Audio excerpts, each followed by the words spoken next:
This is my Ford 1920 tractor I bought at the state auction. This tractor has a running engine, but it won't start from the key and it won't move. So that's the two big negatives and the big question marks. At the auction they had all these numbers on it. Of course, runs, lot number 184, transmission and flywheel obsolete. On the notes that they handed out with the auction catalog, this unit said needs transmission work, which may or may not be true. It said it needs front end work, which the power steering works great, but I did notice these bald front tires, and also you'll notice that on this tire on this side you've got some clearance here, and on this side it's rubbing. So something's not right there. I'm thinking maybe it's the wheel bearing in the front there might be shot. Maybe it's allowing that tire to be cocked in at the top, but you know, it's kind of hard to tell looking at it this way. But I could jack it up and wiggle on the tire and see what happens. But I'm not going to bother with that now. I'm more concerned about the transmission issue. Front grill's all torn up too, but again, not so concerned about that. Did get a nice set of wheel front weights on the front there. Not wheel weights, weights for the front end. Hood's a little dinged up. Certainly serviceable. Rear fenders. This rear fender on this side has been welded to the floorboard here, which is interesting. Seat's kind of garbage. Rollover protection systems present. Rear tires are turf tires, and they're actually in decent shape. They're not all weather checked, and they're holding air. And these are all chewed up on the inside here. I don't know what happened there, but they hold air. Fender on this side's pretty banged up, pretty bad. This rear PTO works. I push the clutch down, the PTO shuts off. This has a two-stage clutch, but again, no drive, won't move. Got a nice toe ring on the back of the drawbar. Lower arms for the three-pointer present. Top link's missing. Got this screen here on the rollover protection system. It's kind of a nice thing to have when you're brush hogging or mowing. Pick up a rock and throw it. Won't hit the back of your head. Get this little milk bucket on here for putting your extras in. Work gloves, helmet, whatever. Again, like I said, engine sounds good. I checked the coolant level before I bid on it, and the oil level. Oil and coolant are both proper level and clean, indicating they were doing some maintenance on this machine up until they stopped running it. On the front end also there was this little thing here that's flipped over. It looks like this is supposed to be pushed over into this position and a bolt installed, and that must be so you can remove this pin so you can take that cylinder out, I guess. That must be how you disconnect this end of the power steering cylinder from here. So again, worry about that later. If I can't get the machine to move, there's not much sense in getting all excited about stuff like that. To start it, interestingly enough, this was sitting here. This speed tool, spark plug tool, was sitting right here when I got it.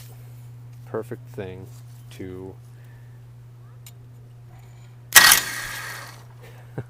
send power to the solenoid to turn it over. So if I put the key on and I do what I just did there, it'll start right up. So I'm wondering how long they've been doing that. Now, the controls on this tractor. Left side of the driver's seat, you got this up here, which is to engage and disengage the PTO. Then you've got this shifter right here, or this lever right here, which, depending on whether you push it this way or this way, it will engage either one or the other of these two deals right here. And what that does is that operates either one or the other of two linkages right here, one here and one here, that go into the transmission. And then the only other adjustments I see are there's this knob right here under the seat, which looks like it has something to do maybe with the PTO. Not the PTO, I'm assuming maybe that has something to do with the 3-point lift arms. It looks like it's got a picture of a lift arm on it, and then it looks like it's got a picture, an arrow pointing, so if you turn it this way towards the rabbit and towards this way towards the turtle. So I'm assuming that's a speed control for maybe the lift of the rear PTO, or the rear 3-point. Alright, so now I'm going to show you on the other side here the arms for the controls for the 3-point. The 3-point hitch controls, I'm not sure if I'm missing some stuff or what, but I've only got one arm on this side, which I can make the 3-point hitch go up and down by activating this arm. That's about all I can do. But I'm noticing there's additional slots here, so I'm not sure whether or not I'm missing more connections here or what. I've also got, looks like there's a slot here that might have been a lever that went through there at one point. And there's even a hole here. I don't even know if that was something else too. I also have down here, got this thing right here, which I'm not quite sure what that does. Brake pedals, and then over here you get a parking brake, which basically when you depress the brake pedals you just pull this up and it keeps the brake pedals depressed. So looking in underneath here where all of those slots go, I don't exactly see a lot of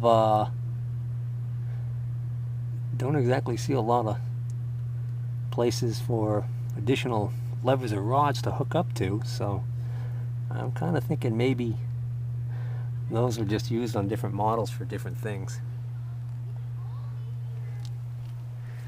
And then of course we've got,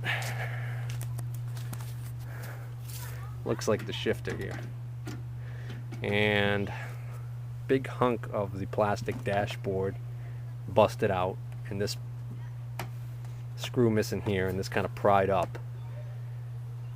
So right here at the top you can see the neutral safety switch, which according to the service manual there's a pin that sticks out of the bottom of that engages something here, which I'm going to take a look at that in a bit, because I think that might be why it doesn't want to start from the key.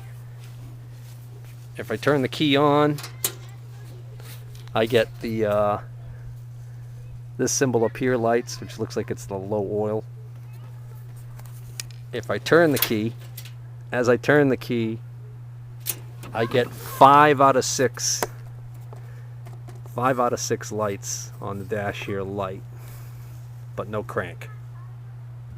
But with the key in the on position, I've already checked to make sure it's in neutral, although that's kind of a joke because it doesn't really move.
And the engine does shut off at the key, so the fuel shut-off solenoid is working. So that's probably either a wiring issue, disconnected wires, or an issue with the safety switches, which according to the service manual on this model, there's only 2 safety switches, one on the PTO, which is located underneath the seat pan assembly, and one where I just showed you up there on the shifter. So I think what I'll do is I'll take a peek at this linkage. Looks like I can just take these six bolts off, and this looks like it'll open up for me. Put it in neutral. Success.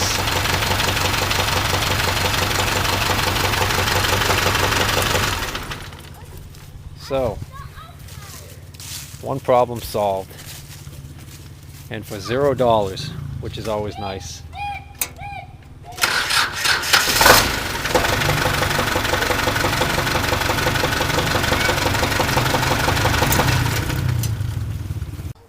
Well, now that I've got it starting from the key switch correctly, I think I'm gonna play around and see whether or not any combination of these lever positions will make this thing move at all. Well, I tell you what, I don't know what I did, but I didn't even touch this lever down here, except for the last time I was playing with it. And the only thing I did was take this apart and work on the neutral safety switch. I'm wondering whether or not this lever was in the wrong position to begin with, and they couldn't figure out how to get it into gear. Because I just got on here, started it up from the key, and she runs. How do you like them apples? I wonder if I should press my luck and try and take it for a ride a little further. See if it's got reverse. I'm assuming, let's see, that's neutral. I'm assuming a little bit of a grind there, but that should be reverse. And I got reverse.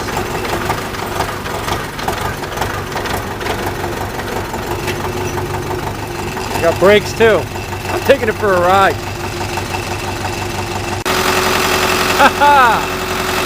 Driving pretty good.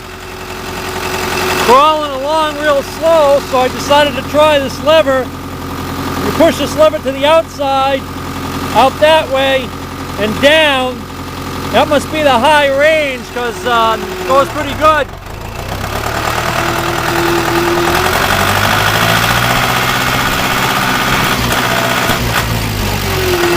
A little bumpy. Cruises right along though. Brakes work. So then put this back in neutral and pop this back up this way. Nothing happened. So that must be neutral. And then one click down, there must be low.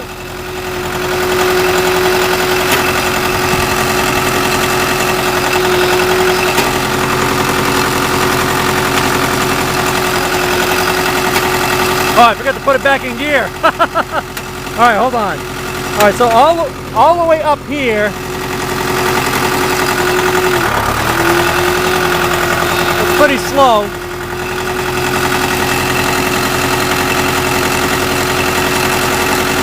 Now in the middle, that's neutral.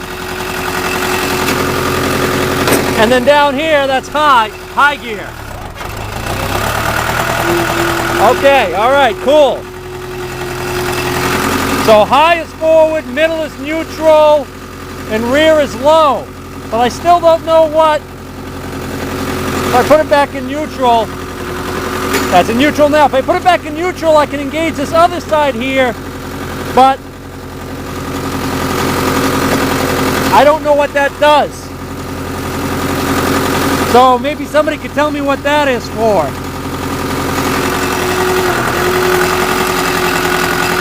Maybe that's a creeper gear? Maybe that's a creeper gear.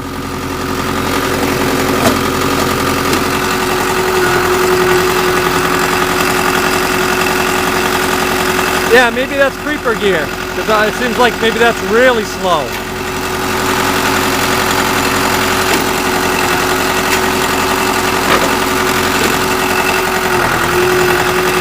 I bet you that's the creeper gear. That appears to also have a forward, neutral, and low.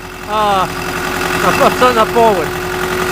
Low, high, and neutral position. And that would kind of make sense.